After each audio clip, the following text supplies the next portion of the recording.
We are very privileged tonight to have Dr. Thomas Kindell with us. He has spoken to us a number of times. I should have taken the time to look it up and figure it out, how many. But for those of you who've been around a while, he should be a familiar face by now. But for those of you who haven't, let me tell you a little about him. Dr. Thomas Kindell was once an ardent believer in the fact of evolution. However, through his exposure to scientific craze for creation, he became a zealous creationist. He received advanced training in scientific creationism through the graduate school of the Institute for Creation Research, which was then in Santee, California. He's been privileged to study under several of the world's most prominent creation scientists. He also has studied Christian apologetics and biblical scientific creationism at California Graduate School of Theology, where he received his master's in biblical studies. He holds a doctorate in the philosophy of theology with a major in the philosophy of biblical apologetics. Dr. Kindell is the founder and president of Reasons for Faith Ministries, a nonprofit corporation dedicated to equipping Christian believers to give every man an answer for their biblical faith. For over 30 years, he's engaged in a traveling teaching ministry, lecturing on biblical apologetics and the scientific case for creation. He is an ordained California, let me try this again. I can read with practice. He's an ordained Calvary Chapel pastor devoted to full-time teaching of creation science apologetics. Dr. Kindell has successfully debated the scientific case for creation against notable evolutionists on high school and college campuses, radio, and television. He's a frequent guest on the radio series Science, Scripture, and Salvation, which is produced by the Institute for Creation Research. He's the author of the acclaimed book, Evolution on Trial. He's a member of the Oregon Design Science Association and is a lifetime sustaining member of the Creation Research Society. Dr. Kindell's Creation Science Seminar has been repeatedly acclaimed as one of the very best in the nation and was enthusiastically endorsed by the late Dr. Duane T. Gish, Senior Vice President Emeritus of the Institute for Creation Research. Dr. Kindell is available full-time on a free will offering basis for speaking engagements throughout the United States and abroad. Please welcome Dr. Kindell.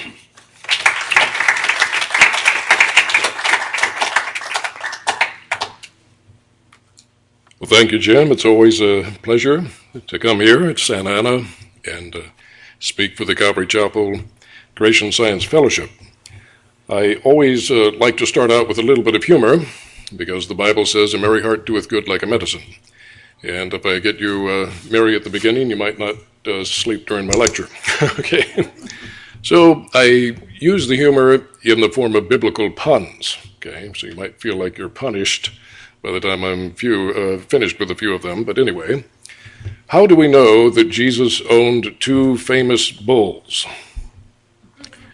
How do we know that Jesus must have owned two famous bulls? Well, I figure that he must have owned two very famous bulls, because to this day, sermons are still preached about Jesus' pair of bulls. Okay, got that one. Okay, who was the first long-term drug addict mentioned in the Bible? First long-term drug addict mentioned in the Bible. Well, it was King Nebuchadnezzar, because the Bible says he was on grass for 7 years. Didn't even have to go to Colorado to get it, you know. Okay, maybe just a couple more. Got to punish you thoroughly, you know. I can't do a halfway job. What bird did Noah use to help him build the ark? What bird did Noah use to help him build the ark? Well, it was the crane, of course. Okay. And who were the two most dangerous animals aboard Noah's Ark, so dangerous that Noah demanded that they both be housed in iron cages? Woodpecker was one, and the beaver, because they both could make, very dangerous aboard Noah's Ark, they both could make holes in wood. Okay, well, enough punishment for now. Now, tonight we're going to be looking at biomimetics. And people often say, what in the world does that mean? Well, it's a compound Greek word, bio, of course, meaning life, and mimetics simply means mimicry. It simply means copying design first seen in the world of biology. And in the last 10 to 15 years or so, biomimicry has really come into its own in the field of scientific research and development. A lot of scientists have learned to ask the question when they need, a design innovation to help them with their research or to help them with an engineering problem or whatever it may be. They ask the biomimicry question, has a similar problem to this already been addressed in the world of biology? And if so, is it possible that a design exists in the world of biology that we can simply copy and not have to spend millions of dollars in research and development? And they've found many, many designs that were worth copying and still are. The irony, of course, is that they don't give credit to the designer. It's always a brilliant design. Janine Benyus is really big on biomimicry, but she says nature is the creator of this wonderful world of biology. She won't give the design credits to the one who holds the patent, so to speak, the creator. But they do acknowledge brilliant design is there and they want to copy it. What's also very interesting in looking at the world of biology is that we've also found that many things that we thought we innovated. We had a problem, necessity is the mother of invention, we thought it out with our intelligence, and we came up with a nifty, intelligent design, and we're the ones who originated it. Then we look at the world of biology and find out, oops, somebody beat us to the punch. Somebody had that idea before we ever existed and put it in the world of biology. And if it took our intelligence to rethink it inadvertently later, then it must have taken an even higher intelligence to think of it and put it there in the world of biology. Because everything we find in the world of biology is more complex and more efficient than what we have in our own technology. In fact, the tiniest so-called simple cell is actually more complex than any machine man has ever dreamed of creating, much less been successful at. So we've got a long ways to go to match God's technology, and even when we do copy it, usually it's not as efficient.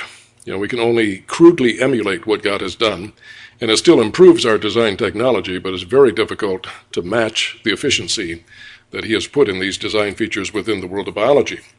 So biomimetics means God invented it first, and He should get the credit for being the innovator and the patent holder, if you want to put it that way. Now, one thing we have to realize is that man thinks he invented language, written language, language that can be read and used, okay? After the Tower of Babel, we have a new language programmed into your brain. Yesterday's newspaper cannot be read. You have to invent a new written language to go with your oral language. And man probably thought he was the one who invented these languages, but he didn't. One thing, in the Tower of Babel, I think God programmed those new languages, with syntax and everything in there so people could understand one another. But He was the first one to invent written language. Written language goes back thousands of years. We've got cuneiform tablets go back many thousands of years. But God invented language first with the blueprint molecule, DNA, deoxyribonucleic acid, that contains the information like a blueprint. It stores the information that allows life to grow and to maintain itself and to repair itself automatically, and to eventually make virtual exact copies of itself. It's based on information that's stored. When needed, it's retrieved by molecular robots that can read the language, and they know how to translate it into another language called RNA. Then it's finally translated into a third language, the language of function and structure and regulation, and that's the language of proteins. So it's all about language that can be understood by robotic molecular robots that can use the information like a blueprint and build all the marvelous systems of life, including the capability of reproduction, which, by the way, no machine of human manufacture has that capability. To extract raw elements and energy from the environment, to process them, repair parts, replace parts within itself, and then make virtual exact copies of itself over and over again. Life has been doing that for thousands of years. We can't make any machine that can auto-reproduce itself, much less keep on going for thousands of years without any outside maintenance or repair. Is it conceivable that we could make any machine that could do that? The more technologically advanced our machines are, the easier they break down. The most sophisticated jet fighter in the world today, the F-22 Raptor, For every mission it flies, it has to spend a minimum of 12 hours on the ground for inspection, maintenance, and repair. And if they didn't do that, they wouldn't be flying very long. They'd be crashing all over the place. God makes things that extract energy, builds itself up, maintains itself, repairs itself, and reproduces itself, and keeps on going for thousands of years with no outside maintenance and repair. I mean, with man, this is impossible. But with God, all things are possible. And one thing he made is the most efficient energy storage and retrieval system known to exist. Even Bill Gates has admitted that publicly. DNA represents the penultimate in information storage. And, the small amount of DNA can hold so much information compared to our computerized systems. It's not even a real close or valid comparison. But the question arises, how did we get this? God invented it first. It is an information system. It is enormously complex. It very, very capably compacts information, and it's very sophisticated. It has all kinds of encryption in it, we realize now. In other words, messages that are coded within the message. You start at a certain nucleotide here and go this direction, and you get the structure for a certain protein. But if you start at this other nucleotide and go the opposite direction, you get a different protein, all on the same DNA strand. And if you start at one down here, you can go this direction or that direction and get further blueprint information for other complex molecular machines called proteins. It is amazing. And we might say that the first encryptor, man did not invent encryption. God invented it first with DNA as well. But how do we get a molecule like this? The evolutionists say, time, chance, natural laws, chemistry, and physics. Well, I don't think so. And we can analyze that quite easily. For one thing, we have certain sugars in the structure of DNA. The D in DNA stands for what? Deoxyribose sugar. Okay? So in RNA, it's ribose sugar. So these sugars are very important in the structure. Again, the DNA has to interact with other molecular machines, so to speak. And if you have something sticking out wrong, like a monkey wrench in the gears, everything stops working. It has to have perfect symmetry. It has to have very precise specificity. One thing it has to have is that all the deoxyribose sugars can be in either a left or right-handed form. That means they have the same constituent atoms, but the atoms are arranged on the carbon molecule in such a way like your fingers and palms and thumbs are arranged. They're mirror images of each other, but not superimposable. So you can have two different forms, a left-handed form or right-handed form of deoxyribose sugar. Now, raw energy is not intelligent. It can't think. In DNA molecules, it uses exclusively right-handed sugars. By the way, in proteins, it's the opposite. Only left-handed amino acids work in biological proteins. Okay? So we live in the left and right-handed world, even at the molecular level. But it's a big problem for evolution, because something that seems that simple is impossible to attain by chance. You have to get all the right-handed deoxyribose sugars in there in the right places, and if you get one left-handed deoxyribose sugar, it destroys the function of the entire molecule. Very, very precise. Now, you might think, well, with enough time and chance, we can do that. Well, we can analyze that. We don't have to, just guess. We can use probability mathematics. Basically, because there is no chemical law that dictates only right-handed deoxyribose sugars can bond to this helical molecule, and because raw energy produces equal amounts, you have to have the probability of what you're going to get, probability of getting a right hand versus a left hand. Oops. That's to wake up those of you who fell asleep already. Okay. Move that back just a little bit there. Anyway, so you have basically no chemistry that requires it.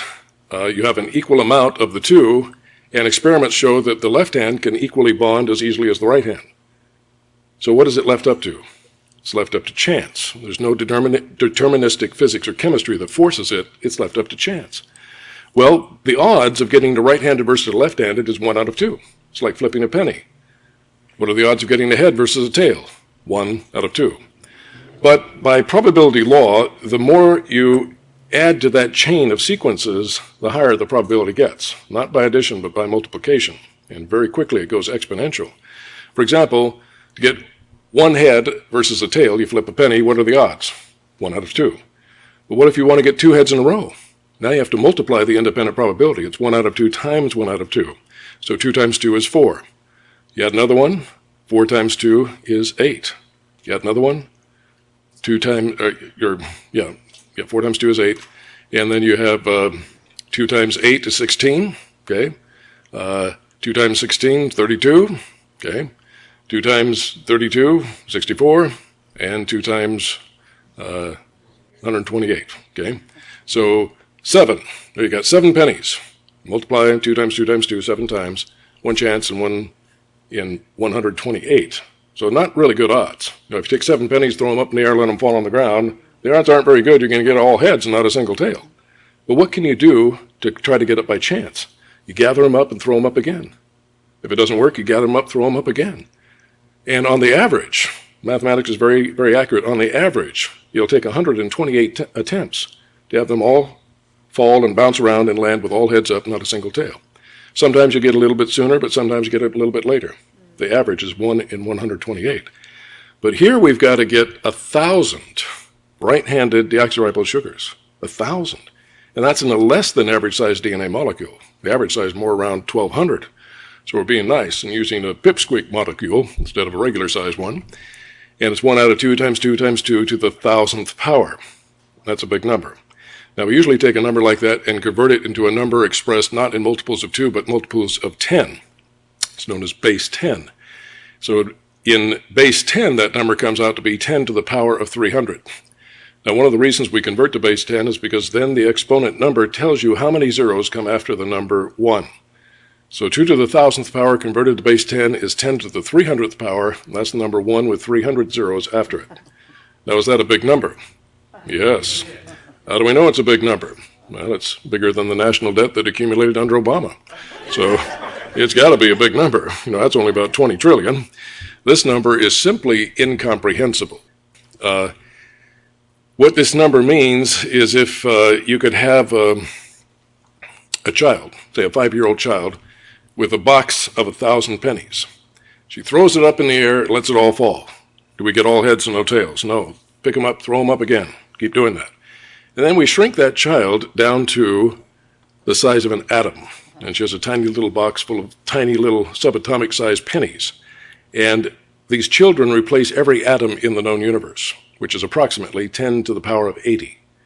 And they're throwing these things up, supposedly, we'll say, 1 trillion times per second, and they continue for 1 trillion times 1 trillion years. Could we overcome that probability then? Not even close. Not even close. Barely puts a dent in that huge number. Now, that's the problem with chance. You run out of time and space, even things happening trillions of times per second for trillions of years doesn't even come close to getting it by chance. But you could take one 5-year-old child and say, with your limited intelligence, can you understand you need to take this box of pennies and lay down the pennies on the floor with all heads facing up and not a single tail? It would only take a matter of minutes. Wouldn't even take an hour. But, it's a head or tail, head or tail, head or tail, stick it down. That child, with intelligent design and control, could accomplish something that chance could not achieve in trillions times trillions of years using all the atoms in the universe. That's why when you see design like this, there is no precedent to say that it happened by chance. There's only one way science knows that we get that kind of design: intelligent control. It happens no other way. And we could prove that in any laboratory, by the way. We could prove it right here tonight. Anybody want to do that? It'd take too long, wouldn't it? It'd take several minutes, for you to lay all the pennies out. But I think you see the problem. That's just one problem, and there are many others. So all right-handed sugars, 1 chance in 10 to the 300th power. Now you have to get all the correct bonds on the nucleotides. They can bond in one way, which is correct biologically and contributes to the correct structure of the molecule. Or they can bond just as easily another way that destroys the whole molecule with one incorrect bond. And again, there's no law of chemistry or physics forcing the right bonds. It happens by chance. So it also is 1 chance in 10 to the 300th power. Now, we have to exclude all the non-biological compounds that could potentially be in the primitive ocean. Stanley Miller type experiments would say something like 99 to 1 probability of getting a correct one versus a wrong one. Non-biological, toxic, lethal chemical compounds. But we're going to be nice. Say it's only 10 to 1. Okay? That's quite a concession. But that's still 1 chance in 10 to the 1,000th power. Now we have to multiply in the most important thing about DNA. It is a language. It is a code. It's called the language of life. And written language, of course, has alphabet letters, so to speak, symbols that express information, and they have to be in the right order to carry the information, whether it be the Morse code, the dots and dashes have to be in the right order, whether it be the English alphabet, the alphabet letters have to be in the right order, whatever it may be, the symbols that express the information have to be in a correct order or they don't carry meaningful information. Now there's 4 different nucleotides, adenine, guanine, thymine, and cytosine, and they have to be in the right order. And that's 1 out of 4 for each stage. It's 1 out of 4 probability you didn't correct one versus wrong one. So it's 1 out of 4 times 4 times 4 to the 1,000th power, which converts logarithmically in base 10 number to be 10 to the power of 600.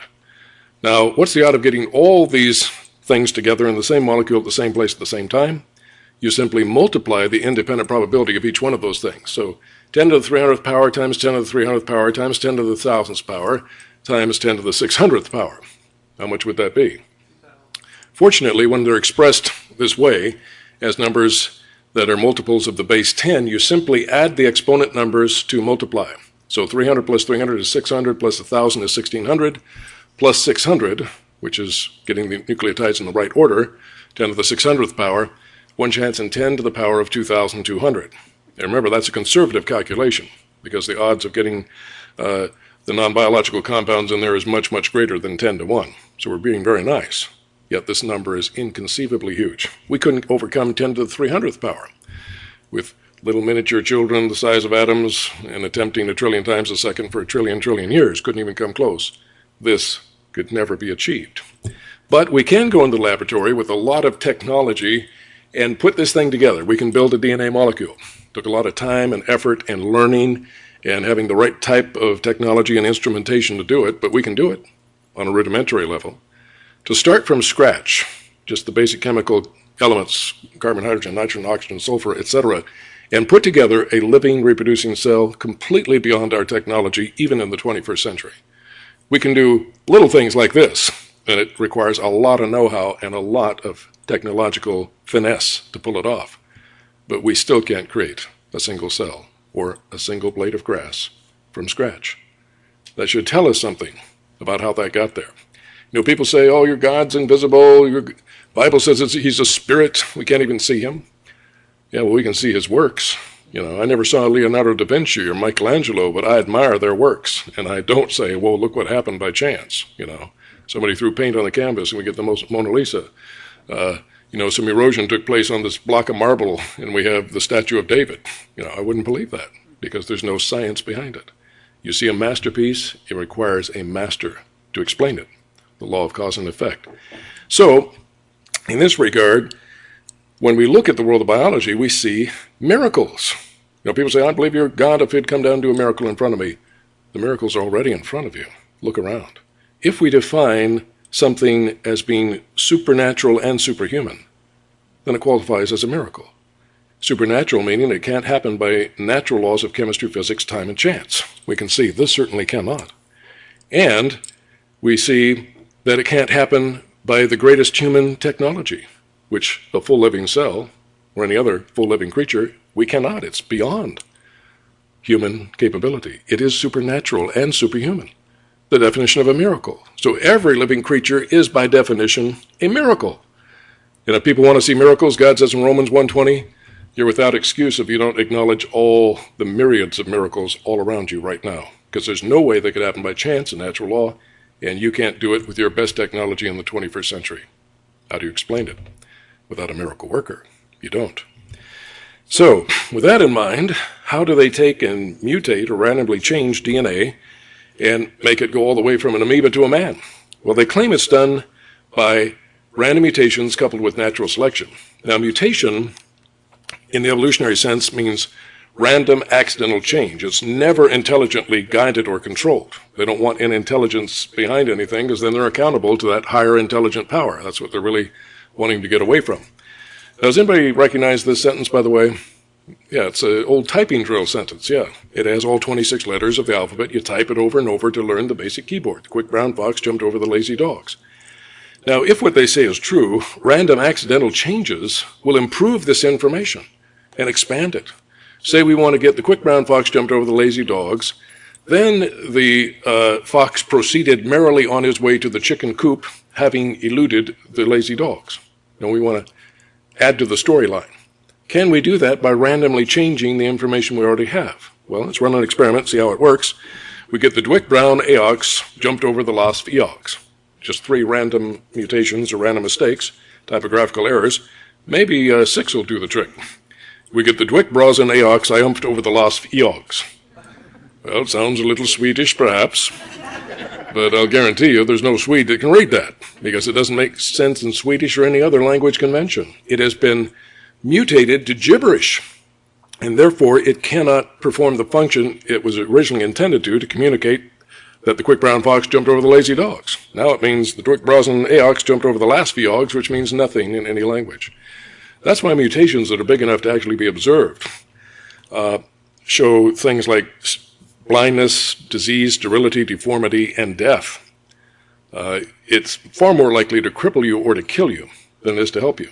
But when you get rid of an intelligent author to write the information, and it's left up to accidental chance, this is the bitter harvest that you reap. It simply doesn't work. Now, I love this analogy. We have this fellow sitting on his easy chair throwing rocks at his old analog television set, and he says, maybe this next rock will mutate this analog set into widescreen high-definition TV. Well, I wish that were true. I have some old analog sets still around. I'd like to throw rocks at them and they'd turn into widescreen high-definition digital technology. But everybody knows that damaging the old technology will not make it resurrect into new and better technology. You'll just keep damaging it until it gets worse and worse and eventually turns into a pile of dust. Even a child could tell you that. It's not rocket science. Now, to his credit, Theodosius Dobzhansky, the greatest evolutionist of the 20th century, he admitted an accident, a random change in any delicate mechanism, can hardly be expected to improve it. Poking a stick into the machinery of one's watch or one's radio set will seldom make it work better. In fact, the more you make it deviate from its optimum design by poking a stick into it, the least well it will work until it does not work at all. And that makes common sense. It's not rocket science, but that's what mutations do. They poke around and damage this beautiful design in the DNA language, just like random typographical errors, and you're not going to get anything better. It just degenerates down to gibberish and uselessness. Therefore, how can natural selection save that? See, they say, oh, evolution is not a random process. Mutations are random, but natural selection is like an intelligent designer that selects only the good and gets rid of the bad. There's a big problem here. The random processes never produce anything better and good. It's just degeneration, so it keeps choosing for more and more degenerate information until you go extinct, because you can't last that way forever. It's a fatal flaw in their whole mechanism. Yeah, natural selection works, but if it is never given any better information to select, it can't select any better information. And it's downhill to ultimate extinction. So the natural selection deception can be stated thusly. Natural selection has no power to create new and better biological information. Rather, it is wholly at the mercy of random destructive mutations to provide the necessary new information. Since random mutations cannot produce the needed results, natural selection is left helpless with nothing better to select. Okay? Anybody can figure that out. It's not rocket science. It doesn't matter that you have natural selection. If the random process that offers the new information is always offering debilitated, worse information, you can't go from amoeba to man. You're just going to go down to extinction. Now, bear that in mind when we look at these marvelous designs in the world of biology. Now, one thing man thought he had invented first is sign language, the ability to use hand gestures and motions and symbols to communicate without spoken words. But God beat us to the punch on this. God invented sign language first. He gave this ability to some amazing creatures. Anybody know who those creatures are? The bees, yes. The honeybees. It took an Austrian scientist quite a bit of experimentation to figure it out. He eventually got the Nobel Prize for it. But he was able to prove by experiment when the scout bee comes back. By the way, all the scouts and all the workers in the hive are females. Some have said that represents the perfect society. I don't know about that, but anyway, you know, the drones, they kind of hang around just waiting to fertilize the queen. They don't have much to do. Of course, they get kicked out after they do that because they're not good for anything after that. So there is an upcomings. But anyway, the scout bee comes back having located a food source, some good flowers. So she makes a certain announcing buzz, and everybody realizes, oh, that means somebody's found food. They all have that programmed in there, that little pinhead-sized brain. Oh, that buzz means we come to the dance floor where we're going to find out with sign language where the food is located. So she does her little buzzing, And they already know that the dance is done in relation to an invisible line between the position of the hive and the position of the sun. So you have a straight line there. Whatever angle she waggles on tells what angle you go from that straight line to the food source. So she does this waggle dance. You waggle on that 45-degree angle, come around, waggle, come around, waggle. Now, even the waggling communicates how good the food source is. If it's kind of lackadaisical, well, it's not very good, but it's there. It's really vibrant. Wow, I found a really good bunch of flowers, a really good food source. Not only that, it not only communicates how good it is and in what direction to fly, the duration of the waggling in seconds determines the distance to the target. And it computes to about 0.62 miles per second. So if it waggled for 2 seconds, you'd go about 1¼ mile to find the patch of flowers. All of that communicated by sign language. God invented it first. Now, another thing God invented first, of course, is navigation capability. Birds can do fantastic navigation, and we've found that they do it using the same means that we used when we started using navigation, using the sun or celestial objects to determine direction. For example, research at Cornell University determined that the pigeon used the sun to determine direction, which is a bit challenging because the sun appears to arc across the sky as the Earth rotates on its axis. But it automatically, in its little bird brain, computes for the time of day so that it still knows the right direction. In addition to that, of course, you have to have all this in a bird's egg. All this was written in the DNA blueprint, all these abilities in the brain that was put together from the blueprint, and they already know how to use all this navigation capability. That's pretty amazing. I don't think blind random destructive mutations can do things like that. They can't even get a DNA molecule for crying out loud, much less a bird brain. Okay, now, you used to be when we were called a bird brain, it was an insult, but when we found out how good at master navigation birds are, I say thank you if they call me a bird brain. Okay, but anyway, so they observe the position of the sun above the horizon. They have, in effect, a built-in calendar, a built-in navigator's almanac with pre-digested mathematical formulas.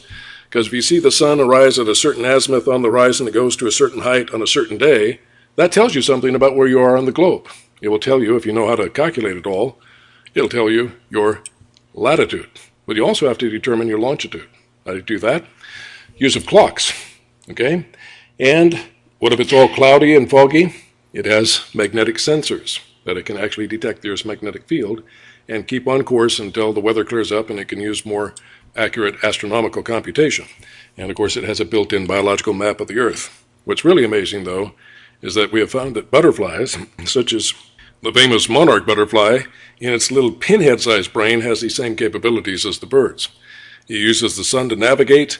It has little precision slits in its antennae that work like the sextant to determine where the sun is rising on the horizon and how high it goes. Of course, you have to have a built-in biological calendar and the navigator's almanac to run this astronomical data through to determine where you are as far as your latitude.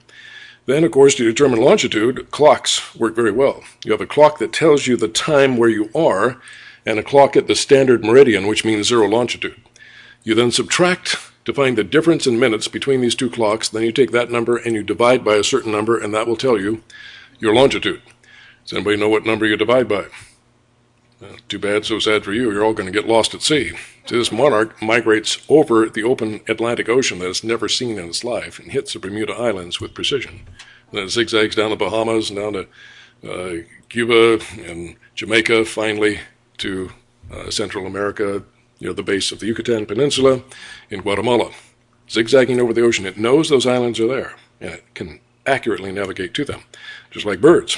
Well, in addition, if it's cloudy or foggy, it has magnetite in its little brain. It can actually orient to the Earth's magnetic field. But all of this instrumentation that we eventually invented after God did, all of it and the ability to use it without going to university, all of that is worthless unless you have something else. What else do you need? You need an accurate map, you see. Because if you have a map that says there's actually islands out here, remember you're flying over an ocean you've never seen in your life. You come out of a chrysalis, the world is new.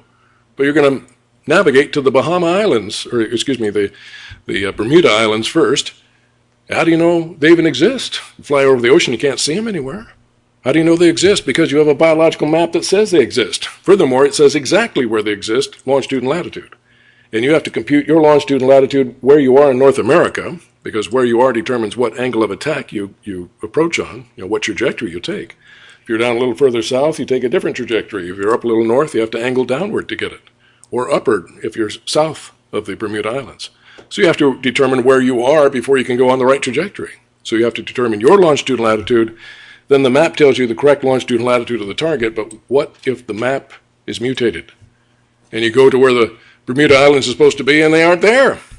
Well, too bad, so sad. You evolved all this supposedly. One nasty wrong mutation gave you an inaccurate map, and you drowned because you couldn't find the islands because your map is wrong. Yeah, I don't think that they would have survived by mutational evolution. This takes genius beyond genius to pack this into a pinhead-sized brain, for crying out loud. Our navigation systems are huge compared to this. And this is something that only God can do. We cannot do.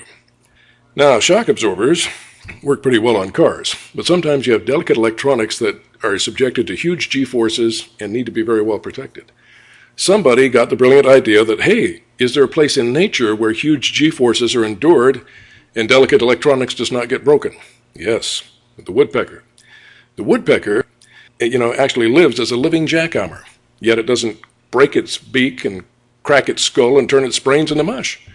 It has amazing shock-absorbing features. So somebody said, let's look at those. Let's try to copy those. They found 4 different types of shock-absorbing features in the skull and beak of the woodpecker. They emulated them as best as they could and came up with this package that works better than anything they had before. This is pure, direct biomimicry, looking at how God did it and trying to copy it as best they could, and it works great. Now, of course, heavier than an aircraft, where it was not invented until the Wright brothers. Anybody know the year, the first flight? 1903. Close, but no banana. Okay. Okay. Anyway, obviously, they studied birds. The Wright brothers were both Christians. Their father was a Christian minister. How many of you heard that before? A lot of history we just don't get to hear. But they honored God. They realized God was the first aeronautical engineer. They looked at birds. Figure out, how did God make it work? We're going to copy that. So they did biomimicry in developing the design of their Wright flyer and getting the right aerofoil from the design in the bird's wings, and it worked.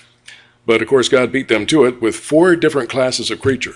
Birds is an obvious one. What are the other 3? Well, flying mammals instead of birds, flying insects, and flying reptiles, pterosaurs or pterodactyls. 4 different times independently, God invented the amazing ability of flight before we ever did. Now, it took a little longer for man to invent something that could hover in place and even fly backward. It took the helicopter. But God beat us to that, didn't he? Does he have a creature that can hover? Well, you bet. It's called the hummingbird, and it puts any helicopter to shame with its maneuverability. But even more maneuverable, amazingly enough, is this creature, the 4-winged dragonfly. This thing can dart around so fast that they estimate it endures 30 Gs of force with impunity, which is really amazing, because our best fighter pilots, in condition and training and everything, 9 or 10 Gs, boy, that's about all they can handle, and then the blood drains out of their brain and they pass out and either crash or get shot down. This thing does 30 Gs with impunity. We'll see a little later how it does that and how we've tried to copy it. Now, even before powered flying vehicles like the Wright Flyer, men had successfully developed the great-granddaddies of the current, hang gliders that we have today, and they worked. But even this was not something man invented first. The Wright brothers themselves developed a glider first to test the aerodynamic principles that they would later put into their powered flyer. But God invented gliding creatures before man ever did. For example, the misnamed flying fish doesn't really fly. It doesn't beat its aerodynamically shaped fins like a bird. It picks up speed in the water, especially if it's being chased by a predator, leaps into the air, deploys these huge fins that are shaped like an aerofoil for lift, and it can glide a very considerable distance. Now, if you're fishing in the tropics, you have to keep your head up looking around while you're fishing. You might get beamed in the head by these things. They're concerned about getting away from predators, and if you're sitting in a boat, it's not uncommon to get hit by so-called flying fish. Another is a mammal, the flying squirrel. Again, a bit of a misnomer because it doesn't really flap and fly, powered flight. It is a glider. But this has been directly copied in a suit for parachutists. What's the suit called? The flying squirrel suit, okay? And it uses, of course, a membrane. It's not biological membrane like the squirrel stretches out, but they have a polymer membrane that they stretch out between their legs and their arms. And boy, you see it on YouTube, it's amazing. They can glide tremendous distances before they deploy their parachutes. But in both cases, God invented it first. George de Mestral, a Swiss electrical engineer, he invented something that probably every one of you have used already in your life, but it's not an electrical invention. George de Mestral loved to walk with his dog out in the woods, and he always bothered him that burrs would stick in his dog's fur and his socks, and they were so hard to get out. Of course, being of a scientific mind, he thought, why do they stick so good? So he put a burr under a microscope and found it had all these little hooks on it, designed to hold on to the fibers in his socks and the hair of his dog. So an idea, light bulb. Maybe we could make something like that. And so he decided to put strips with hooks on one side and loops on the other, and he invented Velcro. But the inspiration came from God's design with the burr. Now here we have an artificial lure, and it's designed to look like a fish, and this little device on the front, when it's being trolled or reeled in, makes it wiggle like it's swimming like a fish. So it looks and acts enough like a fish that most fish will try to bite it, thinking it's a little bait fish that it can eat.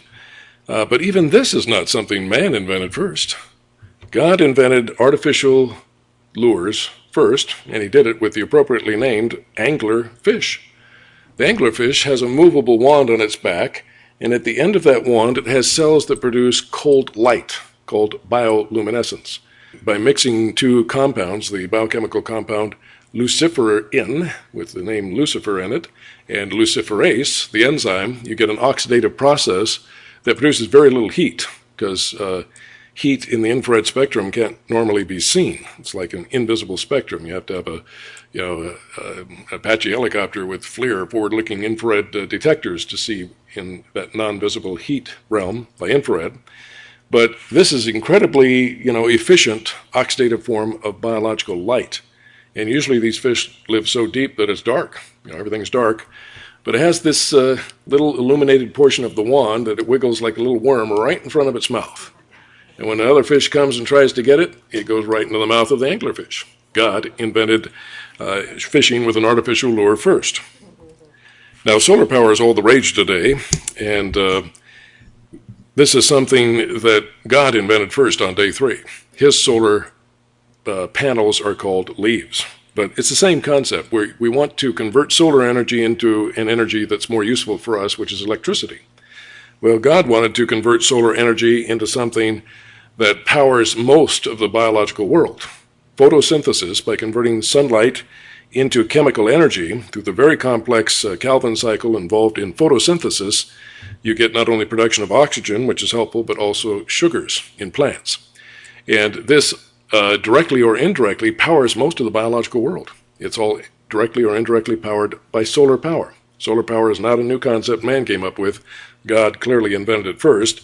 And as usual, he invented it so complex and so amazing that we can't copy it to this day. We'd love to be able to take chloroplasts, these amazing power plants, solar power plants that we find in leaves, and copy them, but it's too technologically advanced. We can't do it.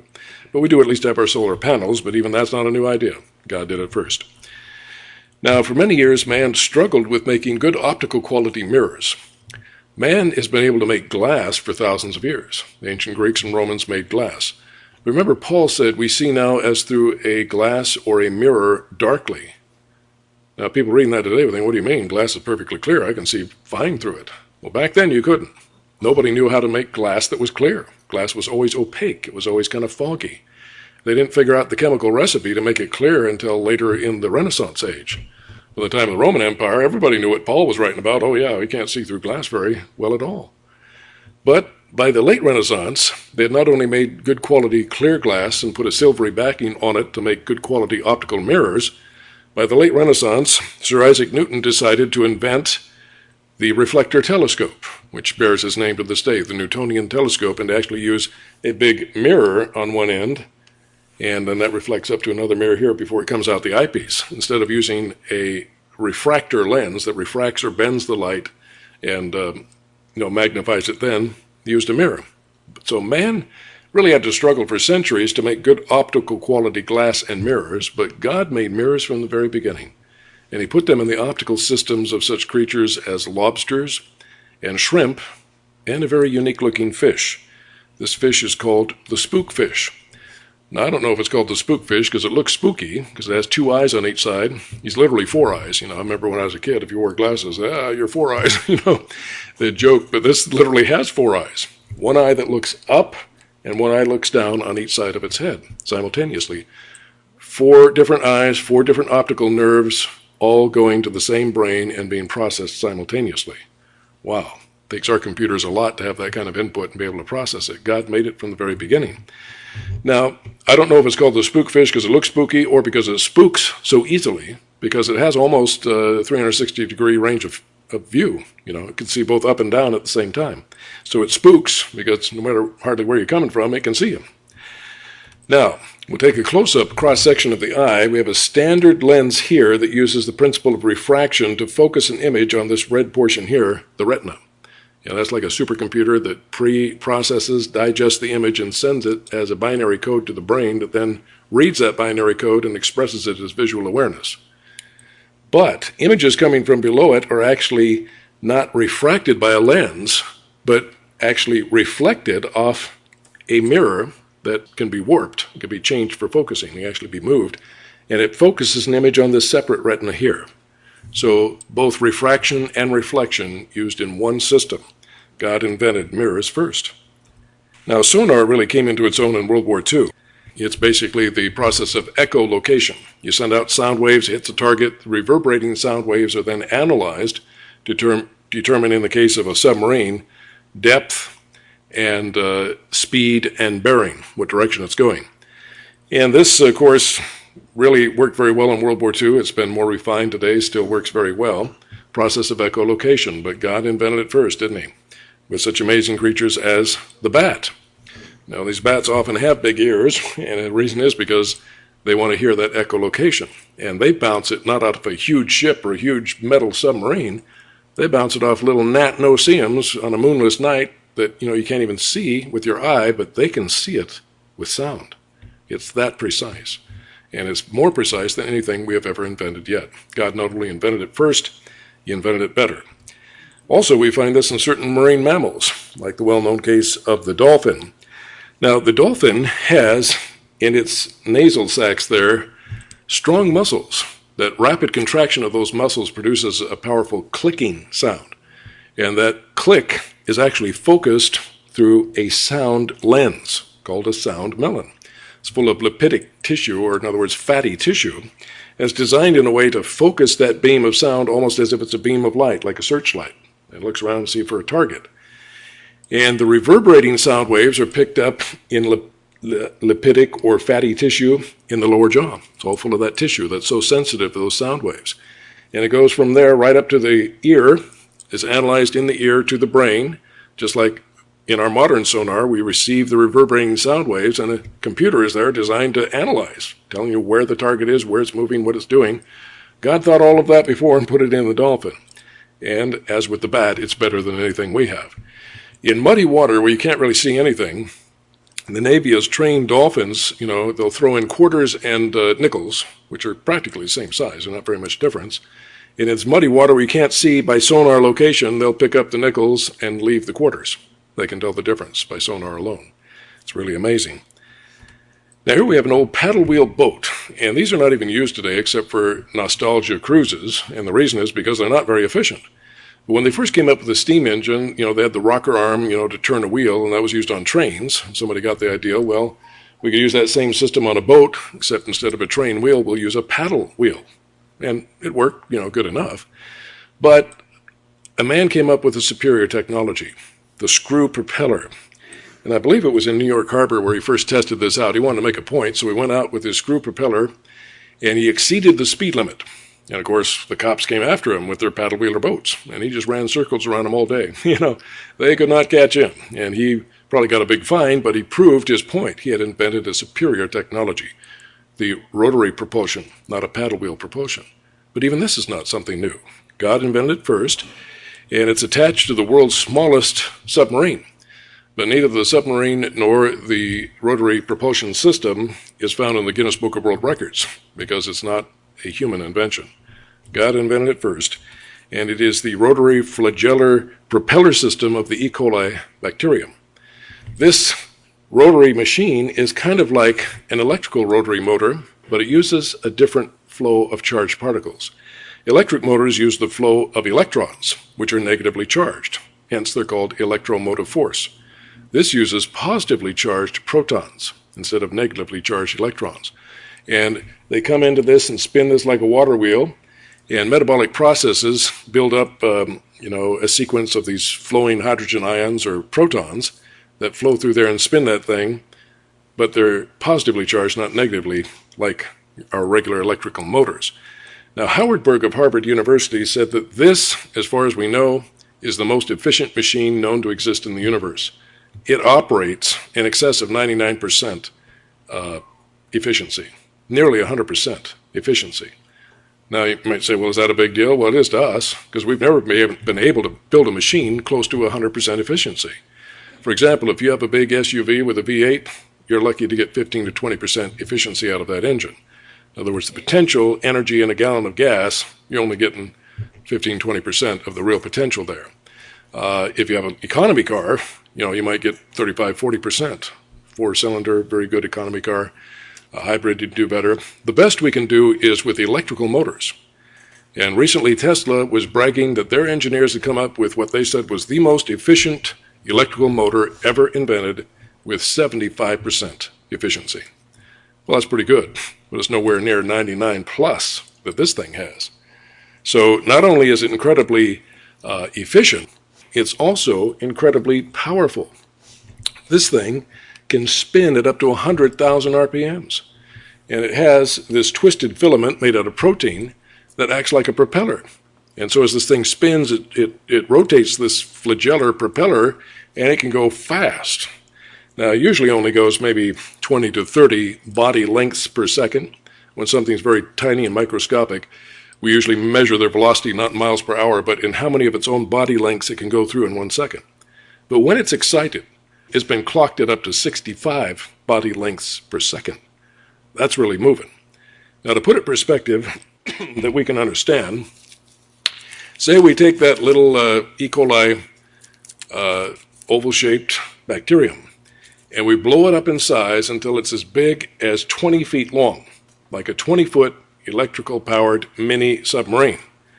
Now, if that 20-foot submarine could go 65 of its lengths in 1 second, how fast would it be going? Well, 65, yeah, it'd be going pretty fast. 65 times 20, how many feet per second is that? 1,300 feet per second. What's the speed of sound at sea level, according to NASA? About 761 miles per hour. In feet per second, it's about 1,100 feet per second. So if your little 20-foot mini submarine is going 1,300 feet per second, it's going 200 feet per second in excess of the speed of sound, greater than Mach 1 velocity. And jets do that in the air. The air is nearly 800 times less dense than water. So in the water, you have a lot more mass to try to push out of the way because it's much denser and it requires far greater power. But this thing, if we can make it as big as a 20-foot mini submarine, it would be going at greater than Mach 1 underwater. The best we can do today is a torpedo that the Russians came up with, 29 feet long, or maybe 27 feet long, and it's rocket-powered. Doesn't use rotary propulsion.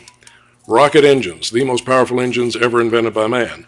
It can go 220 miles an hour underwater. That's pretty impressive, but it takes a rocket engine. Our little 20-foot mini submarine, 7 feet smaller in length, would pass it in a flash, going in excess of Mach 1 underwater. Even that is not a good analogy, because when you're this tiny, the water molecules in proportion to your size are even bigger. And so it's like having to push even greater mass in relation to your mass out of the way, which requires more energy.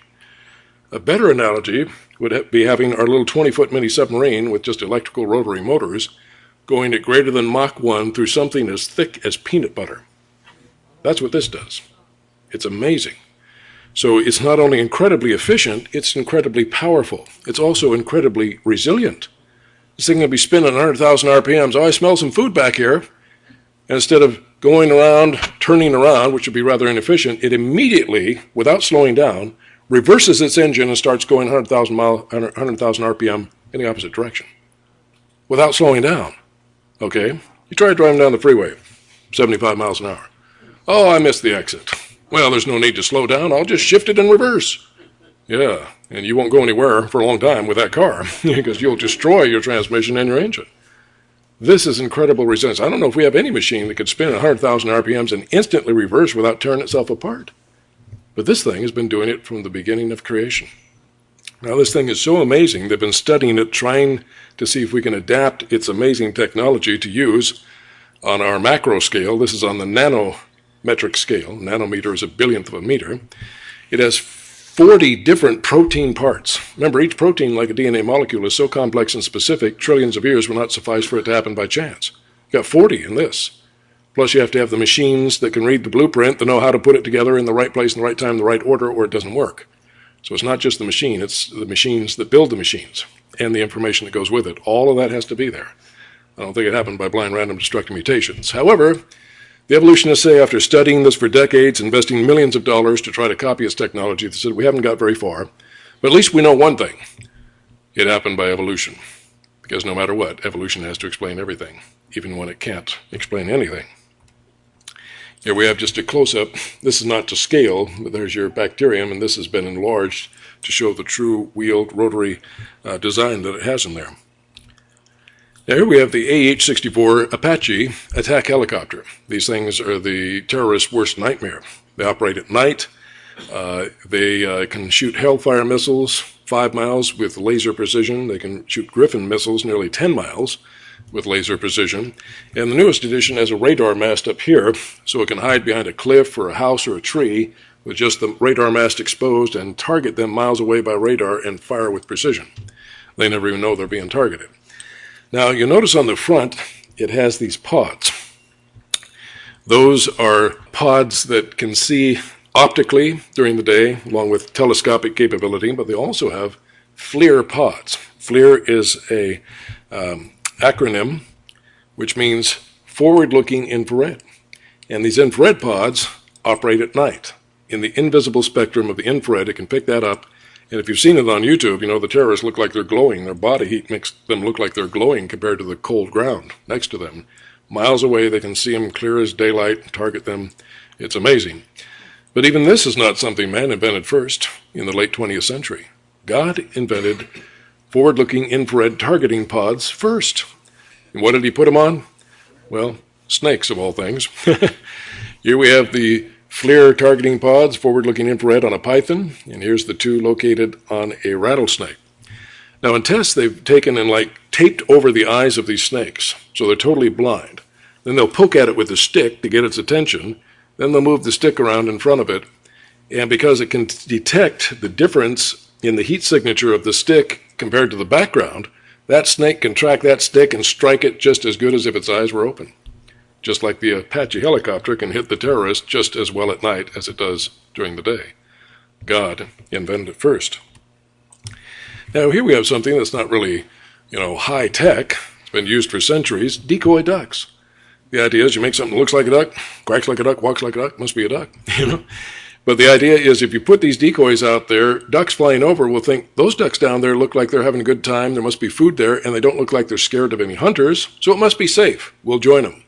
Of course, that's what they want, is to bring them down within the range of the hunter's guns by making it look safe or drawing them down.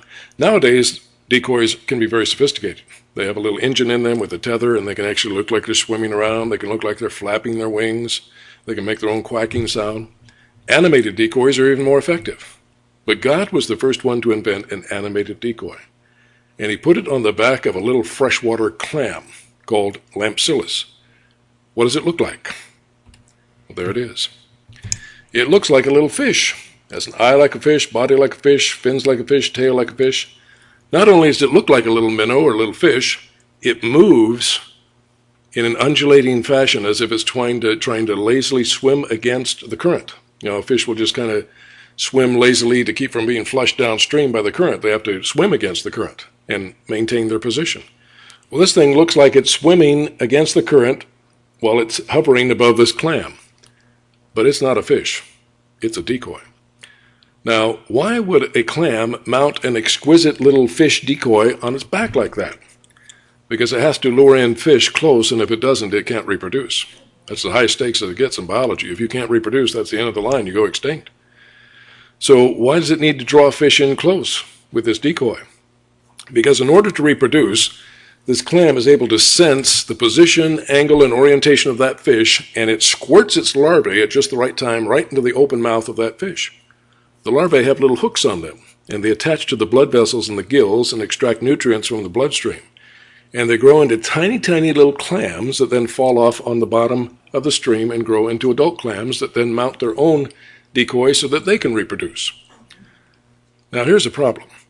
As we saw with the angler fish, you don't need much to get fish excited. The anglerfish had something that looked like a little worm at the end there. This could have had just a little wiggling worm, little piece of flesh that would wiggle like a worm, and fish would come after it. Why this exquisite, beautiful decoy?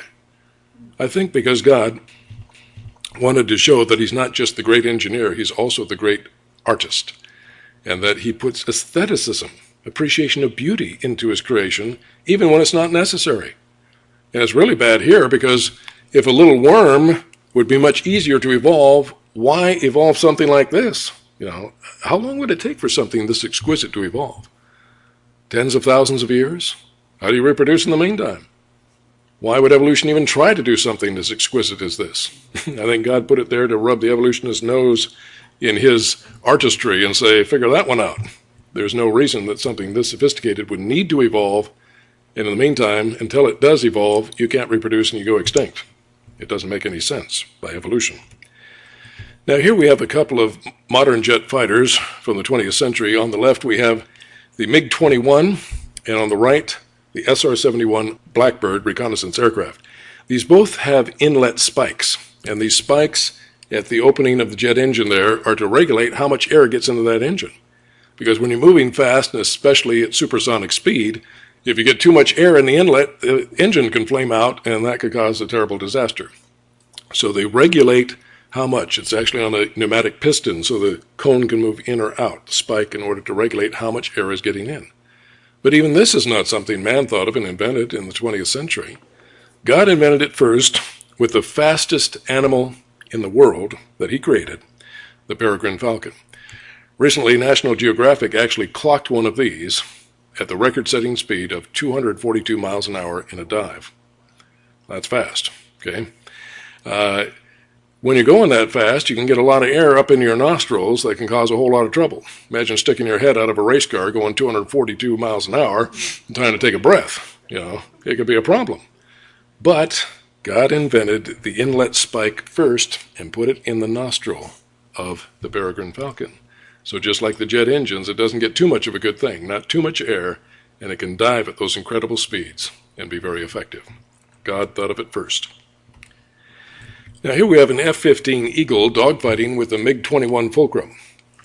Dogfighting doesn't happen very often nowadays because we have beyond visual range engagements. We have powerful radars, we have missiles that can fly many, many miles, and usually target your enemy and fire your missiles when they're beyond visual range. You don't even see them, they're just a blip on a radar screen.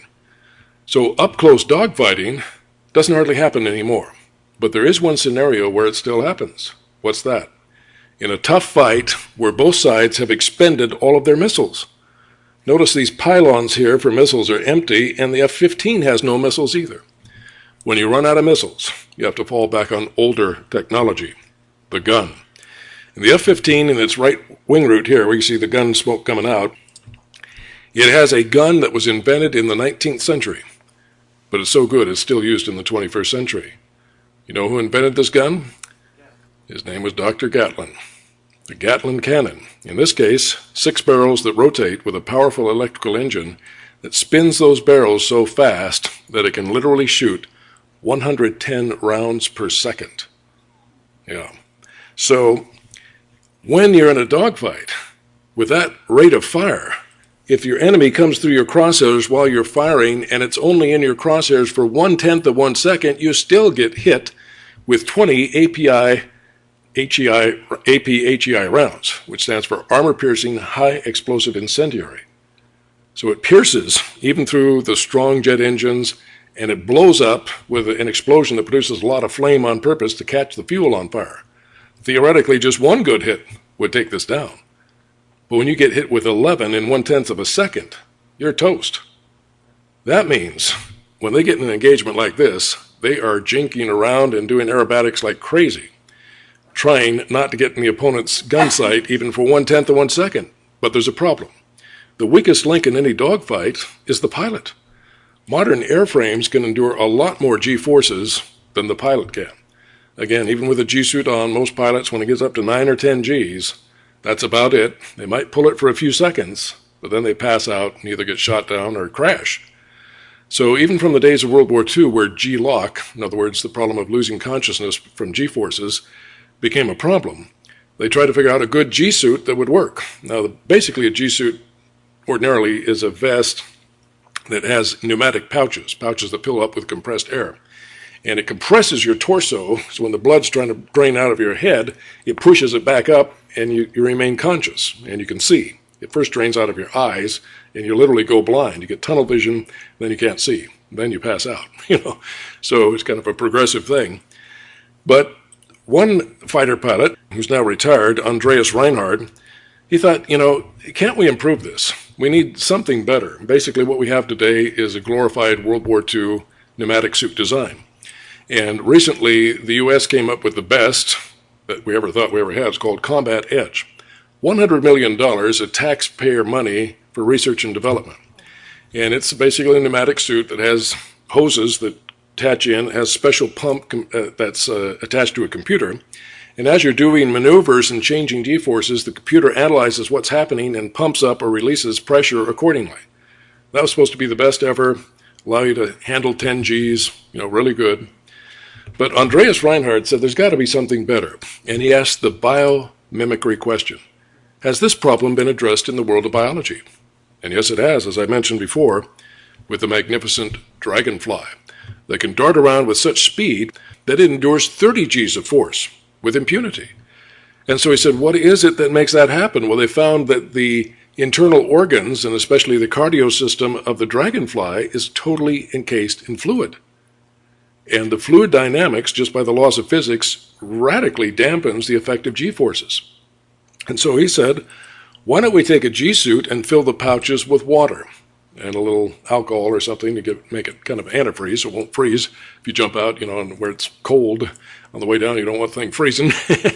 So put a little antifreeze in it, that's all. And he took his simple design based on this very simple but very effective design of the dragonfly. In fact, he named it after the dragonfly. Libelle in German means dragonfly. So it's actually the dragonfly G-suit. They had top NATO pilots try out the Combat Edge that cost $100 million taxpayer dollars, and the simple Libelle, just filling it with water. And every last one of them said, that dragonfly G-suit is better than anything, including the Combat Edge, that we've ever had. Some of them offered, we'll pay your own money for it. All he had was prototypes. He said, we'll pay you money for it. He says, no, it's not in production yet. But every one of them said, we can endure 10 Gs sustained with impunity. Never capable of doing that before. We can go through radical maneuvers and not get worn out. So when I wear Combat Edge, it's a hard dogfight, and I'm sweating at the end, and I'm so tired I have to call the crew chief, come over and pull me out of the cockpit. I don't have enough energy to get out. But they said, when I wear the dragonfly, I feel great. I can pull 10 G sustained. I can outmaneuver my opponent, and I don't even get tired. It's just a world beater.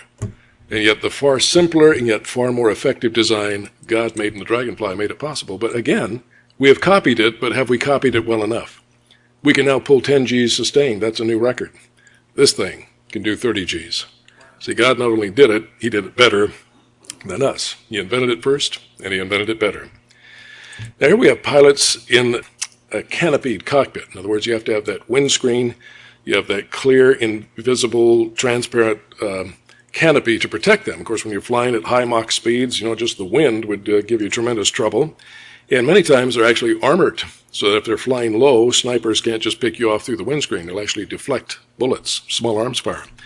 That's the purpose of a clear canopy. You want to be able to see out, so it has to be invisible, it has to be transparent, but it also has to offer protection. This concept of a cockpit canopy is not something man invented first. God invented it first with a special fish called the barrel-eyed fish. Now, we knew of the barrel-eyed fish before. It had been dredged up in nets since the 1930s, but it often was so ripped up by the nets we couldn't really tell what it really looked like.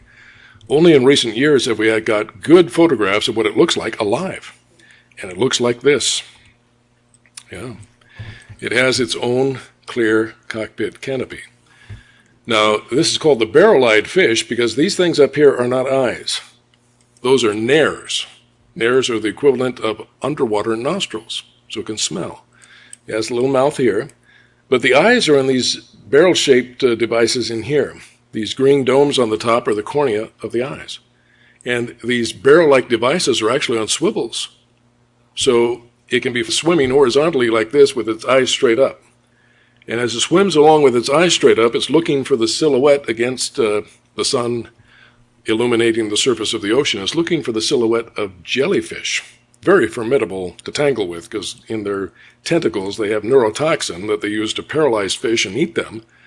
This thing is so equipped with its clear canopy to protect its eyes and apparently immunity to the toxin, it can go right up like that, swimming along like this with its eyes facing up, sees the silhouette, then it rotates its eyes forward and maneuvers up and steals fish from the dangerous jellyfish because God gave it a clear canopy to protect its eyes and its brain, and it can do it with impunity. God invented the clear canopy first. Now, autopilot has been a great blessing for many pilots because nowadays it's cued into GPS. You just push the button when you're a little tired. It'll even adjust for wind drift, keep you on your GPS course.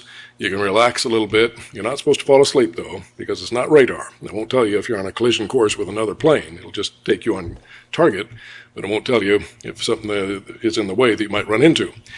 But even this is not something man invented first. God invented autopilot first, and he gave it to this amazing flying creature, the Swift. Recently, by putting tiny tracking devices on these Swifts and monitoring them 24/7, they have proven something we suspected for a long time. These birds can fly for months on end without ever touching the ground. Their food is in the air. They eat bugs in the air. If they want water, they just go down to a lake and they skim the surface of the lake with their beak and grab a drink on the fly. They never have to stop and touch the ground. Recently, they tracked the swift that migrates all the way from England clear down to southern Africa and back. They found out that that swift can stay airborne 10 months without ever landing. Yeah. So how do you do that? All creatures have to sleep. How do you fly when you're asleep? Well, in the case of the swift, God gave it an amazing autopilot. The bird will go up to about 10,000 feet, nearly 2 miles high, and say it wants to stay over a certain area. Now, the one reason it does come down to the ground is to lay eggs in a nest. You know, if you could lay eggs in the air in a nest that's suspended in the air, they probably would never have to land. Or if there was something as a confirmed bachelor swift, he'd probably never land. You know, but they do have to land to reproduce. And so if it wants to stay over its nest or happens to be good hunting for bugs, while it's staying aloft, it goes up to about 10,000 feet and it flies in a circle. Now, even that circular pattern can be pushed by the wind, and you could be way off course by the time of morning and have to fly all the way back. But instead, this bird flies up there and it shuts down half of its brain so it can sleep. It's kind of like your computer goes on sleep mode so it doesn't use as much energy. It's not totally shut down, but it shuts down part way. It shuts down half of its brain, but the half that remains engages a literal invention that took us a long time to figure out, autopilot. And it flies in this circle, and think about that, while it's asleep, the half of its brain senses wind direction and changes in wind direction. See, if you're flying in a circle, on this end of the circle, if the wind's coming this way, you got a headwind. You got to speed up a little bit or you're going to be pushed back. But on the other end of the circle, it's now a tailwind. Now you got to slow down a little or you're going to be pushed too far. Speed up, slow down, speed up, slow down. Wind direction change, speed up, slow down in a different direction. All while you're asleep on the wing. Better than anything we have. Johan Bachmann, a Lund University, Sweden expert in bird navigation, he said, "We have found that swifts have an extraordinary ability to perform orientations in relation to wind. Even the most advanced planes with good navigational instruments would probably be unable to judge the wind drift like this. The remarkable thing is that they do all this while flying through the night and sleeping on the wing at these very high altitudes. God not only invented autopilot first, it's still better than anything we have. Now, Henry Ford was one of the first to realize the virtues of an assembly line. It used to be when cars were first made, you had numerous craftsmen who were highly skilled and very highly paid, and they worked on a single car until they got it done. It took a lot of time, and it was skilled workmanship, and it cost a lot of money. Only the rich could afford a car. But Henry Ford said, hey, if we put it on an assembly line and it's moving, every worker doesn't have to be an expert, just know one job well and do it well and let it move on. All of a sudden, we had such mass production that the price came down and the average person could afford a car for the first time in history. But nowadays, we have factories like this Mercedes-Benz model in Germany, almost all done by programmed robots, very little human involvement. And these programmed robots, know exactly what to do at the right place at the right time as it goes down the assembly line. But this idea of using robots on an assembly line is not something new. God invented it first. And he did it with our metabolic pathways. Okay? Krebs' metabolic cycle is just one of the end cycles. If I had a big piece of paper here, I'd cover most of the ceiling up here showing the precursory metabolic cycles before you even get to the Krebs cycle. And it uses the very same principle. You have a chemical substrate that is being processed into the product that you need at the end of the assembly line. And you have programmed robots called enzymes. Much more complex than any of the robots in any of our automotive factories today. And each enzyme does its specific catalytic job as it goes down the assembly line until you get the finished product. If this did not exist in our cells, life as we know it would not exist. God came up with the assembly line first. And it is more complex and more efficient than anything we have. The Japanese Asimo walking robot. If you followed this over the decades, when it first started out, it was pretty bad. It'd easily fall over. It had no, sensors enough to be able to figure out that's a chair. I better not run to that. Better not run into the steps here. So it would fall. It had to be tethered. It did not have good situational awareness. But now in the 21st century, it's been highly refined. And they can turn this thing loose, no tether. It can walk around the room, doesn't run into anything. If it sees a stairway, it recognizes that's a stairway. It'll go up to it, walk up the stairs, turn around, walk back down the stairs. It's amazing. But it's not the first walking robot in history. God invented walking robots and sprinting robots before we ever conceived of something like Asimo. And they're used as the UPS system in eukaryotic cells of your body. They actually walk and deliver packages along the superhighway system within eukaryotic cells. If it's a big package of proteins, 2 of them will take it on. If it's an average size, 1 will take it on. It's designed so it can walk forward and backward with equal ease, ambidextrous walking. In fact, we really shouldn't call it a walking robot. These things sprint. They sprint often at 100 strides per second. Now, a lot better than Usain Bolt, okay? About 10 times his sprinting capability. Now, if we were to raise one of these walking robots, protein robot, which is called kinesin, by the way, it comes from the root of kinetic for energy and motion, the kinesin robotic molecule. If we raised it up to say big as me, I have big legs, and when I take a good stride, I can cover a yard per stride. I've tried that out many times at the shooting range. It's quite accurate. If I were to do 100 strides in 1 second, covering 100 yards in 1 second, as fast as this thing goes, if we made one as big as me, how fast would I be going? In excess of 200 miles an hour. That's how fast. So Usain Bolt would be in the dust. Okay, Asimo would be way in the dust. Okay, these things don't use wheeled trucks. They use sprinting robots to take packages of proteins and deliver them all over the cell. Now, in your eukaryotic cells, those are cells that have different organelles, has a nucleus and different organelle packages within it. You can't really see even at this magnification. It shows a microtubule here, but they had to make it bigger than normal to even be seen. Their in diameter is only about 15 to 20 nanometers. Now, nanometer is a billionth of a meter. So without a scanning electron microscope, you can't really even see these things at all. And yet these tiny little robots walk on the superhighway system. That's what it looks like. It has arms up here that attach to this big vesicle or sac of proteins that have to be delivered to a special place in the cell. And it has two hinges. Why is that? When you take off sprinting at over 200 miles per hour, instantly, you better be able to give where you're going to brake. Just like the old adage, if you bend with the breeze, you won't brake. Well, this thing has two hinges to make sure it doesn't break as it takes off sprinting like that along the microtubule highway. And it literally has two little legs and feet at the bottom that walk left, right, left, right. That part of the kinesin molecule is actually called myosin, the myosin motor molecule. And each step is powered by an ATP molecule. At the molecular level in cells, ATP is what makes everything work. And so each leg bonds with an ATP molecule, and that gives it the power to take a step forward. Bonds with another one, takes a step forward. Does that 100 times or more a second, because these ATP molecules are like floating all over the cell matrix. They're just very abundant. So it just powers its way with ATP along the microfilament, or actin filament as it's called. And the amazing thing is that these things don't run into each other. They have situational awareness. And they're sticky, so they can stick on the side or on the bottom. They don't have to worry about gravity. And they walk along these microtubule highways, and they can sense if somebody's coming their direction. If they're as big as us, they'd be like sprinting at each other in greater than 400 miles per hour combined velocity. You better be able to detect them and get out of the way quick. But they do. They don't run into each other. What's really interesting, they did tests where they would like cut the microtubule or put some kind of a roadblock on it so it couldn't pass. And it didn't just stop and throw up its hands and go, oh, what do I do?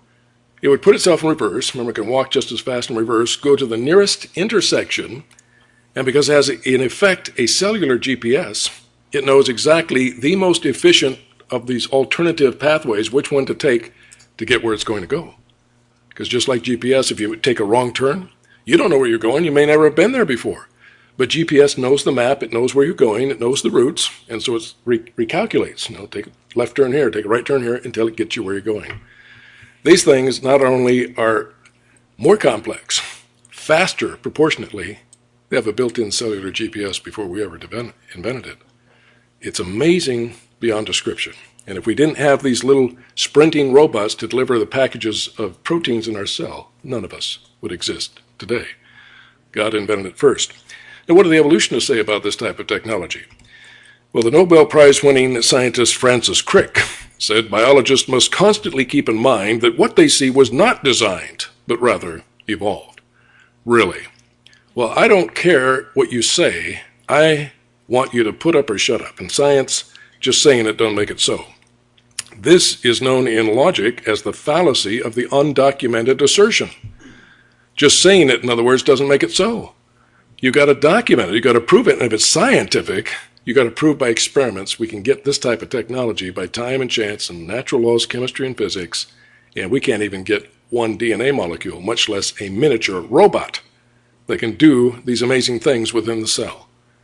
So when it comes down to it, life is full of, as I said before, miracles. They represent design that is supernatural, beyond what natural forces of time, chance, and chemistry can do, even with trillions of years, would not suffice. They are, in fact, superhuman, because our best technology could not start from scratch and produce a single living organism, including the tiniest living cell, which is vastly more technologically advanced than any machine we have ever dreamed of making, much less succeeded at. In the face of this evidence, God says, more so powerfully in the 21st century than in any time in history, this truth holds up. For since the creation of the world, his invisible nature and attributes, that is, his eternal power and divinity, have been made intelligible and clearly discernible in and through the things that have been made, his handiworks. So men are without excuse, altogether without any defense or justification. Charles Darwin in the middle of the 19th century didn't know anything about genetics and molecular biology. He didn't understand you have to have a DNA blueprint and molecular machines that can read it and translate it and use it. We know that today. So this applies to scientists today more than any time in history. Darwin might actually say, how about a little leniency on the judgment day, Lord? After all, I didn't really understand how complex life really was. Well, he understood enough and still rejected it. But the Bible says, to whom much is given, of the same shall much be required. What are the scientists today going to say? Well, God, we didn't know anything. We didn't know about DNA, RNA, ribosomes. We didn't know all about these kinesin molecular robots. We didn't know how really complex life really was. Darwin might be able to say that, but not the scientists today. They will utterly be aghast on the judgment day when God says, you're without excuse. You knew more than any scientist in history knew, and you still rejected it. Worse than that, you taught those lies to our children. And Jesus said, if you offend these little ones, lead them astray. Better to have a millstone hung around your neck and be drowned in the depths of the sea. So pray for these men. They are utterly without excuse. They say that evolution did it, but it's just an empty bluff. Where's the facts? Where's the evidence? Where's the laws of chemistry, physics, and math that support it? And most of all, where are the experiments that show it works? Experimentation shows one thing works only for the two most important things in life, and if you can't explain those, you can't say anything significant about biology today. You have to explain the origin of blueprint information and the origin of machines designed to understand and utilize it. It's never happened except by intelligent design. And the designer that did this is a lot more intelligent than us, because we can't even duplicate it, even in the 21st century. Amen? Okay. I do have this available on DVD, and I guess, I don't know if we have enough time for questions, but if we do. Take about a 5-minute break if you want to sell some. And, oh, sure. Let's come back and have some Q&A. Okay, good.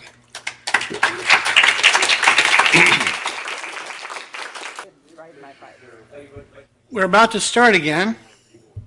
And before we do, I wanted to mention an app I ran across that you can download it onto your phone.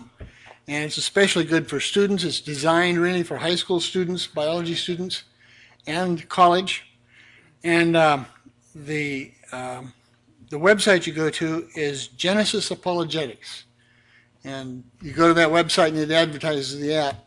You just download it for free, and it covers 10 of the most common evolutionary arguments.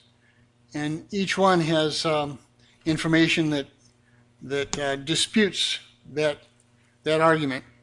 And Dr. Dan Biddle produced this thing, and I talked with him on the phone. He says the problem that you have today with students, high school students and college, is they don't tend to read a lot any more than they have to.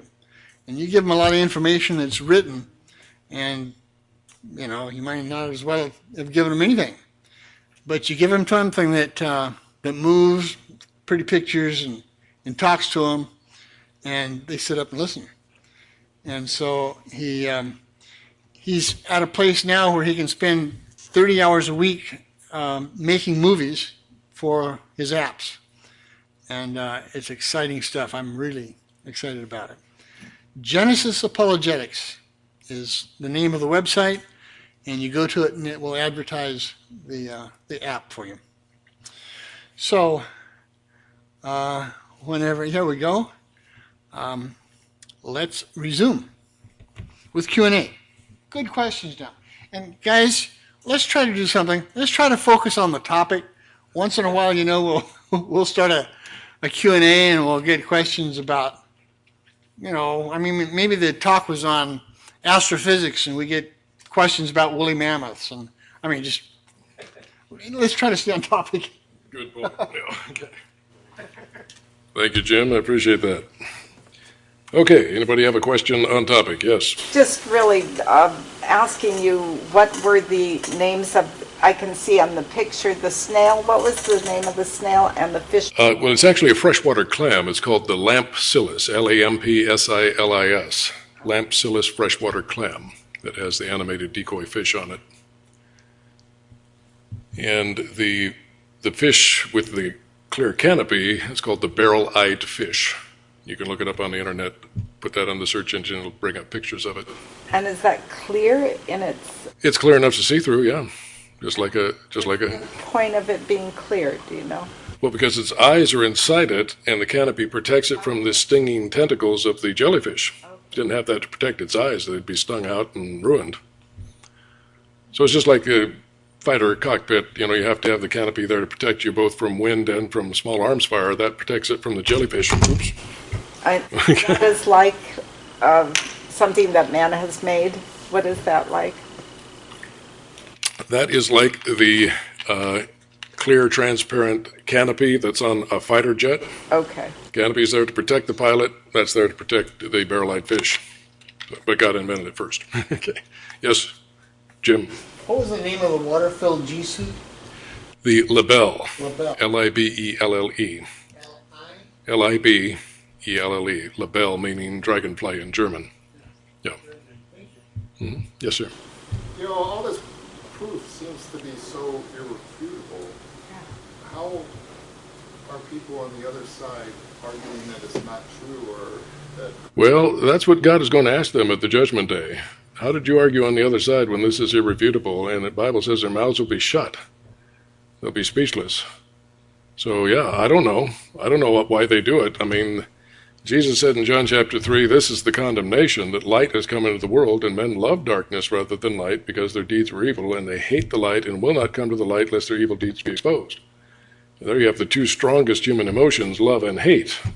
But if you love selfishness and sin, and you love the pleasures of sin, and light comes and says you need to repent.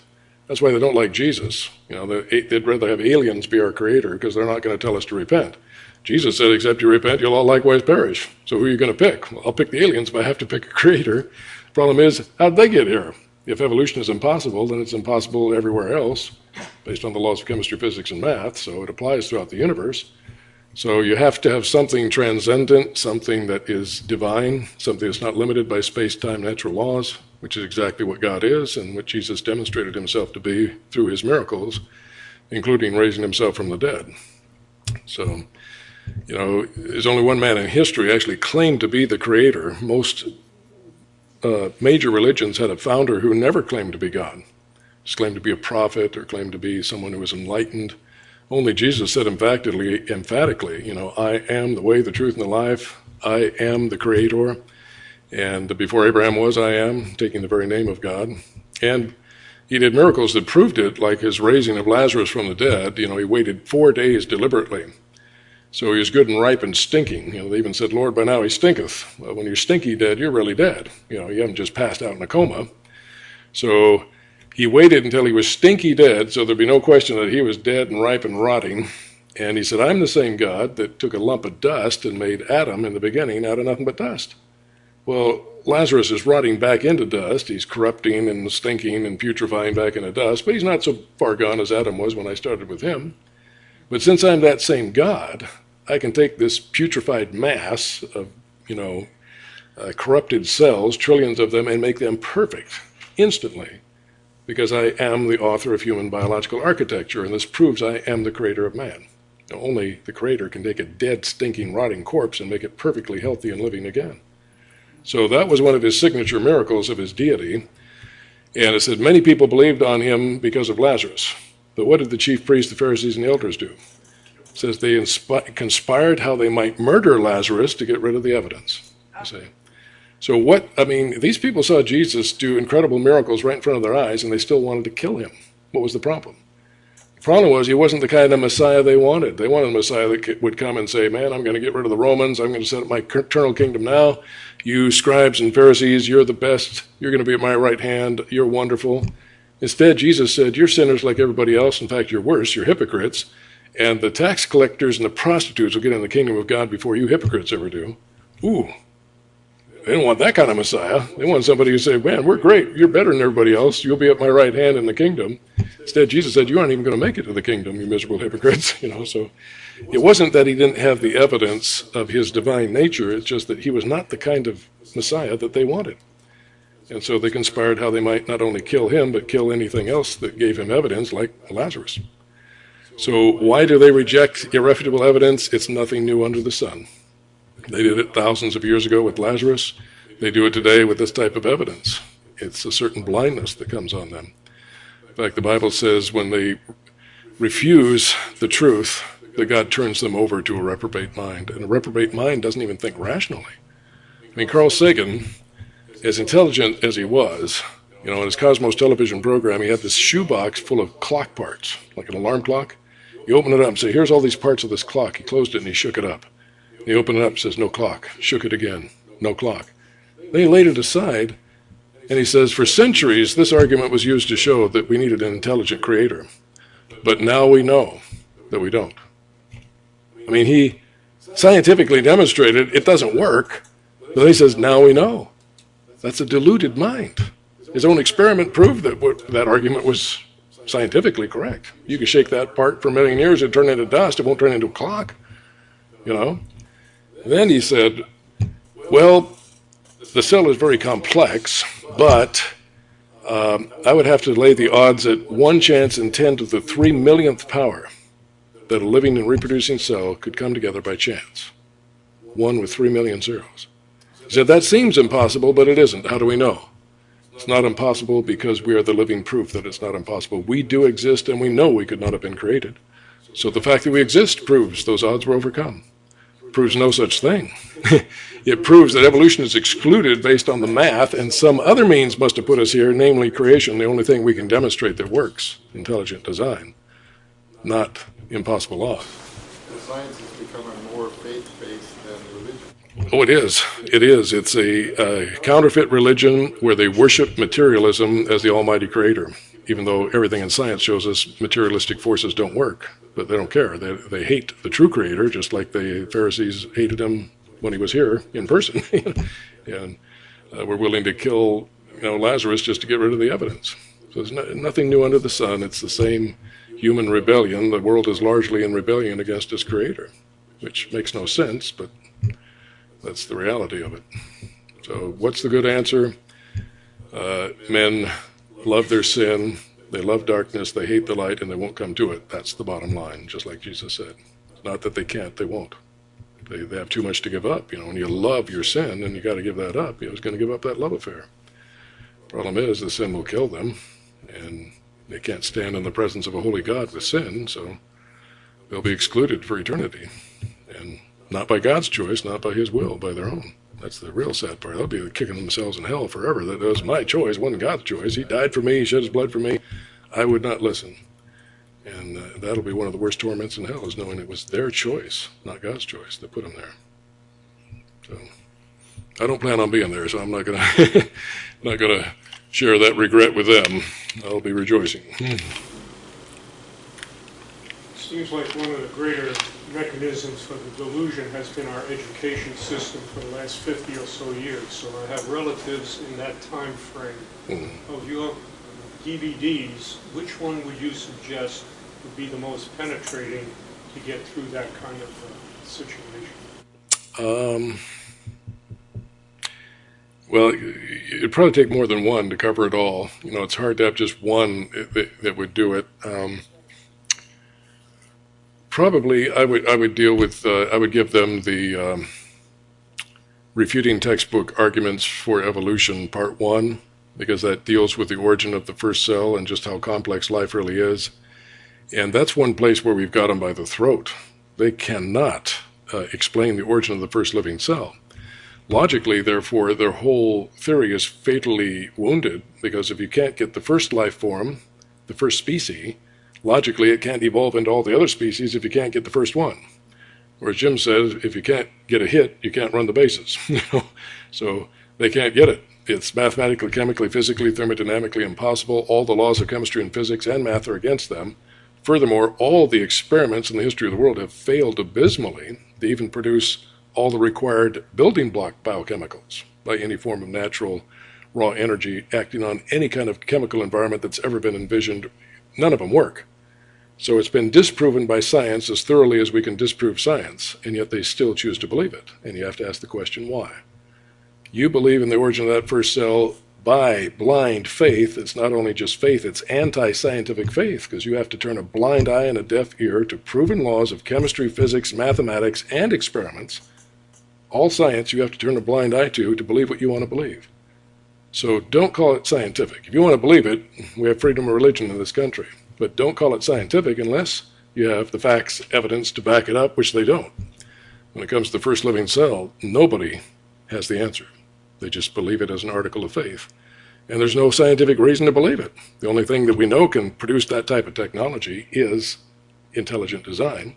We can do it on a rudimentary level, and all of our machinery and everything is just a crude artifact of what we see in the living cell. So a lot of people don't realize how complex a living cell is and that it's impossible to get. If you can get them on that subject, if they're ever going to admit anything, they'll admit it there, because that's where we got them by the throat, and they have nothing in their favor. And even the experts in the field of the origin of the first cell admit, we don't know how it happened. It appears impossible, but of course we believe it because we know evolution is true. Just blind faith in their materialistic God of evolution. But a lot of people don't realize that until they actually look at it and go, gee, I didn't realize there's all that many problems. I thought they told me it would just happen. Well, no, it doesn't just happen. And they need to realize that. So that's the one I would recommend. If that one doesn't do it, probably nothing will. Yes? I was thinking of some of the most important inventions of man.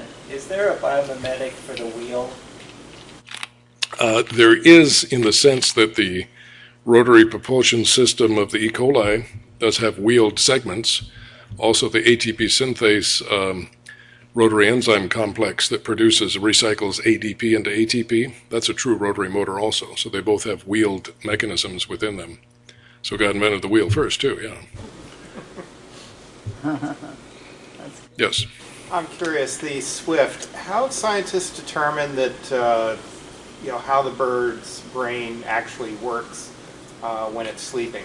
They must have put some kind of a miniature brain monitor on it, which we have microelectronics now that are just amazing what they can do. And of course, they'd be radio emitting with the computer, monitoring it while it's flying. But apparently, it's been out there for a number of years now that they shut down half their brain, and I don't see anybody in the refereed science journal saying, no, that's not true, which, usually they do. They have enough time to check it out. So, and here again, this is not us saying it. They're the ones who did the experiment. So it's not like we're making this up out of thin air. The evolutionists have done this, but their own research, again, works against them, because how do you explain something that magnificent happening by a bunch of blind, random, destructive mutations? I don't know how. I just find it fascinating that they're capable of determining that, because the only way I could think of it would work is to test it while they're in flight. Right, yeah, which they have light enough monitors now that apparently they can. And that's how they were able to prove that they fly 10 months without landing. They had them 24/7 monitored by computers with little chips that they could communicate with. So, yeah, it is amazing. Yes? And then they try and get rid of those cute little pigeons from pooping on your car. Oh, well, yeah, that has been a perennial problem for millennia. Pigeons poop.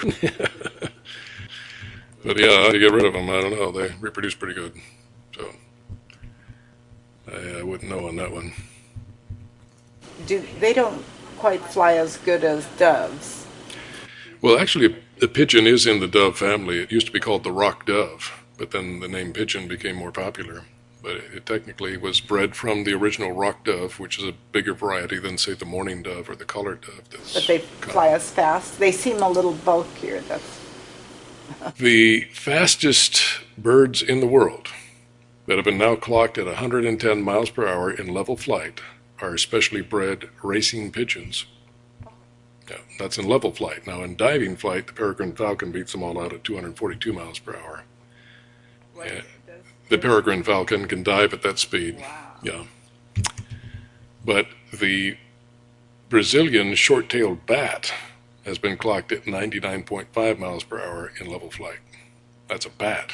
So even that is an amazing feat of God's technology.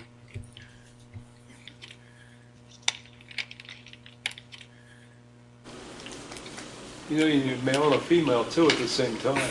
Yeah, that's always been a problem. Life started out just being able to reproduce by splitting in two.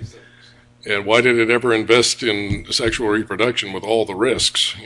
It's just way too risky to try to evolve that, if it even could. It couldn't even do it, So the fact that most organisms reproduce sexually is a big black eye to Darwin's theory, because they really can't logically explain that. Why it would evolve in the first place. Furthermore, how did it, which they can't really explain, other than they believe in miracles, that they're evolutionary God of materialism can do anything because, it couldn't have been created. Once you start with that attitude, then you have to have evolution by default because it's the only show left in town, even though it doesn't work. So. Bill Morgan answers the question, which came first, the chicken or the egg? Mm-hmm. It's two chickens. Mm-hmm. That, That's right. God made two chickens so they could reproduce. Yeah. Then came the egg. Well, if we have no further questions, I'll be back at the DVD table, and if you think of another question, I'll be glad to answer it there. And we don't want to keep you too late tonight, so we'll go ahead and dismiss it this time. We'll go ahead and close this out with a prayer. Father, we thank you, Lord, for just the awesome privilege of gathering together and learning of you through the things that you have made. Your handiworks do speak of your eternal power and divine nature, and truly all men are without excuse because of that. I pray that you'll help us to remember these things, seal them in our hearts, so that we can obey your admonition to give an answer to everyone who asks us, a reason for the hope that's within us. And often that question is, why do we believe in your word when evolution is a fact? Well, it's not, and they should believe in your word. So help us to remember these things, help us to cherish them in our hearts so that we can have a better appreciation of you, and we'll be better able to witness to those who have been so lied to and so deceived by our educational system and just the whole world system in general, which is so full of deception and lies. So we pray, Lord, we'll hold forth the word of truth that can set people free. In Jesus' name, amen. Okay.